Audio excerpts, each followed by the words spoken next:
Hello guys, the great people of the past two, ये chapter 30 है। इसमें लिखा गया है कि name the great people of the past are given in the box. ये बॉक्स में दिया गया है। पास्ट बहुत ग्रेट पीपल मतलब कि बहुत ही प्रधान व्यक्तियों का नाम। Read the descriptions carefully. ये बोलता है कि इनका वर्णना जो दिया गया है उसको केयरफुली ध्यान से पढ़ें and right their names in the given space. और राइट साइड में जो स्पेस दिया गया है उसमें आपको नाम लिखना है, ठीक है। तो एक एक क्वेश्चन मैं हिंदी में समझाने की कोशिश करता हूँ। क्वेश्चन नंबर 1 है the greatest epic poet in Sanskrit. Greatest मतलब कि सबसे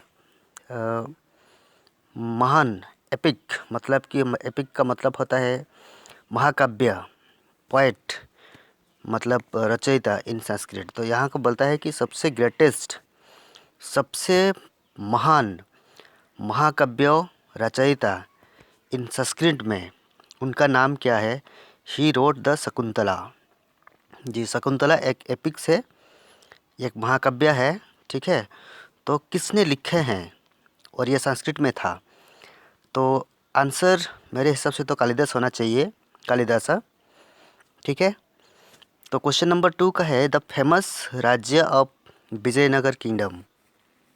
राजा मतलब कि ये विजयनगर किंगडम, किंगडम का मतलब होता है राज्य, स्टेट। आज का डेट में हमें स्टेट बोलते हैं, तो राजाओं का राज्यों को हम किंगडम बोलते थे।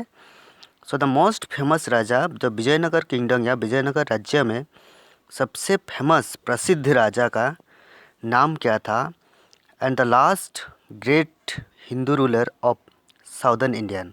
और वो राजा पश्चिम भारतीय का हिंदू रूलर में से सबसे आखिरी ग्रेट मतलब कि महान थे, महान आखिरी राजा थे, ठीक है, साउथ इंडियन में, साउदर्न इंडियन में।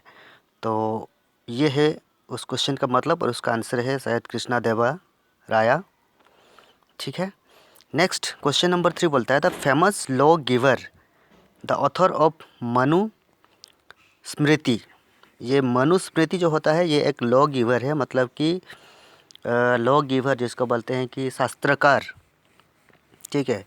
और हिंदू रिलीजन में है तो ये प्रसिद्ध शास्त्रकार मनुस्मृति का अथर जो लेखक होता है, ठीक है, उनका नाम क्या है। तो उनका नाम तो मनु ही था, मनु, ठीक है। नेक्स्ट बोलता है कि an ambassador to Chandragupta Maurya court. Chandragupta Maurya court में एक अम्बासाडर को भेजा गया था। अम्बासाडर का मतलब यहाँ कार नहीं है, यानी कि यहाँ मैसेंजर या दूत हम कहते हैं, दूत, ठीक है। एक दूत थे जिसको मैसेंजर कहा जाता है कि वो चंद्रगुप्त मौर्य कोर्ट तक भेजा गया था बाय सेल्यूकस, मतलब कि सेल्यूकस के जरिए, ठीक है। तो उनका नाम था मेगाथेंस और ये ही उनका हिंदी मीनिंग्स रहेगा शायद। क्वेश्चन नंबर 5 में बोलता है कि द इन इटालियन एजुकेटर। ये बोलता है कि इटालियन एजुकेटर मतलब कि इटालियन शिक्षक एंड ओरिजिनेटर। ओरिजिनेटर का मतलब होता है कि आपको क्या समझाएंगे। ओरिजिनेटर का मतलब होता है कि लेखक, ठीक है, लेखक of the method of education. ये एजुकेशन या मतलब कि शिक्षा की प्रणाली, प्रणाली जिसको बोलते हैं प्रणाली, या फिर आप उसको मेथड को तो हम प्रणाली ही बोलते हैं, तरीका जो जो होता है, ठीक है, नॉन आज मॉन्टेसरी सिस्टम। जो मॉन्टेसरी सिस्टम जिसमें हम प्राइमरी स्कूल को बच्चों को पढ़ाया जाता है, मॉन्टेसरी सिस्टम 5th लेवल के तक होता है, ठीक है। तो ये इटालियन एजुकेटर हैं, शिक्षक हैं, और ओरिजिनेटर जिसको लेखक हैं of the method of education known as Montessori system. तो ये जो ये एजुकेशन का तरीका जो है, शिक्षा का तरीका जो है, जिसको हम मॉन्टेसरी सिस्टम कहते हैं, उस मॉन्टेसरी सिस्टम का एजुकेशन का तरीका का जो लेखक हैं उनका नाम क्या हो सकता है। ये तो वो मैडम मॉन्टेसरी ही थे, ठीक है। क्वेश्चन नंबर 6 में आते हैं the great Sanskrit grammarian of ancient India. The great Sanskrit grammarian of ancient India, इसका मतलब ये है कि ग्रेट ग्रामारियन संस्कृत मतलब कि संस्कृत व्याकरण, प्राचीन भारत का सबसे महान संस्कृत व्याकरणकारी व्यक्ति का नाम क्या है? ठीक है, तो मेरे हिसाब से तो इसका आंसर पाणिनि होना चाहिए। आप एक बार चेक कर लीजिए, क्योंकि मैं गलत भी हो सकता हूँ। क्वेश्चन नंबर 7 में बोलता है द ग्रेट रिलीजियस सेंट, प्रधान रिलीजियस मतलब कि धर्म का एक सेंट जिसको हम संत बोलते हैं, संत कवि, उड़िया में हम संत या साधु बोलते हैं, एंड टीचर्स ऑफ बंगाल, जो बंगाल की एक शिक्षक हैं, टीचर्स हैं, हुज टीचिंग्स जिनका शिक्षा teachings lead Swami Vivekananda to found the Ramakrishnan Mission. Whose teaching जिसका शिक्षा लीड मतलब कि उनको आगे ले गया, किसको? स्वामी विवेकानंद को, to found the Ramakrishnan Mission, Ramakrishna Mission तक पहुंचाने के लिए। ठीक है, उनका नाम तो रामकृष्ण परमहंस ही था। ठीक है, क्वेश्चन नंबर 8 में बोलता है an eminent Indian scientist who was awarded the Nobel prize in 1930। एक एमिनेंट इंडियन साइंटिस्ट, एक बहुत ही टैलेंटेड इंडियन साइंटिस्ट, भारतीय वैज्ञानिक थे जिनको नोबेल प्राइज़ अवार्डेड किया गया था, मतलब कि प्रदान किया गया था इन 1930 मसीहा में। इनका नाम तो सी वी रमन ही था, हम सब जानते हैं। Question number 9 the bravest and the most illustrious, bravest मतलब कि सबसे बहादुर, एंड मोस्ट इलस्ट्रियस मतलब कि मोस्ट इलस्ट्रियस का मतलब कुछ है शानदार फिगर। ओके, फिगर का मतलब आप जानते हैं। In the history of Rajputs, Rajput में किसका हिस्ट्री सबसे ज़्यादा और ब्रेवेस्ट मतलब कि बहादुर दिखता है और शानदार दिखता है, राजपूतों का हिस्ट्री में से who refuse to submit to Akbar.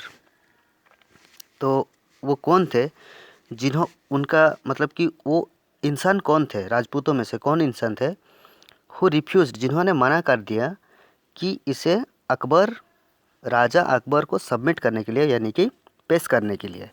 Submit का मतलब होता है पेश करना। ठीक है, तो इसका आंसर तो मेरे हिसाब से राणा प्रताप ही होना सकता है, शायद राणा प्रताप ही होना चाहिए। ठीक है, question number 10 the an Indian prince who earned world fame as a cricketer and was also known as an enlightened ruler। ठीक है, मतलब कि ये बोलता है कि एनलाइटेड अन इंडियन क्रिकेट प्रिंस, एक बहुत ही एक इंडियन मतलब कि भारतीय प्रिंस, एक चमकती हुई राजा, who earn world fame as a cricketer, सारा वर्ल्ड फेम मतलब कि ये विश्व प्रसिद्ध क्रिकेटर का नाम, मतलब कि वर्ल्ड फेमस विश्व प्रसिद्ध, अर्न मतलब कि उन्होंने नाम कमाया था। ठीक है, विश्व में प्रसिद्ध अपना नाम कमाया था, and was also known as, और उनको ये भी कहा जाता था मतलब कि जाना जाता था, नोन एज मतलब जाना जाता था, अन इलेक्टेड रूलर, इलेक्टेड मतलब एक प्रबंधक, रूलर शासक। ठीक है, उनका नाम तो आपको भी पता होना चाहिए, रंजीत सिंह जी। ठीक है, रंजीत सिंह जी। तो ये रही आज की मतलब, और अगर कहीं पे मेरा गलत हो तो आप गूगल में जाके टाइप कर सकते हैं, जस्ट एनलाइटेड हिंदी मीनिंग। ठीक है, और आपको मीनिंग मिल सकता है, क्योंकि मुझे इस वर्ड में थोड़ा सा डाउट लगता है। Thank you and nice to meet all of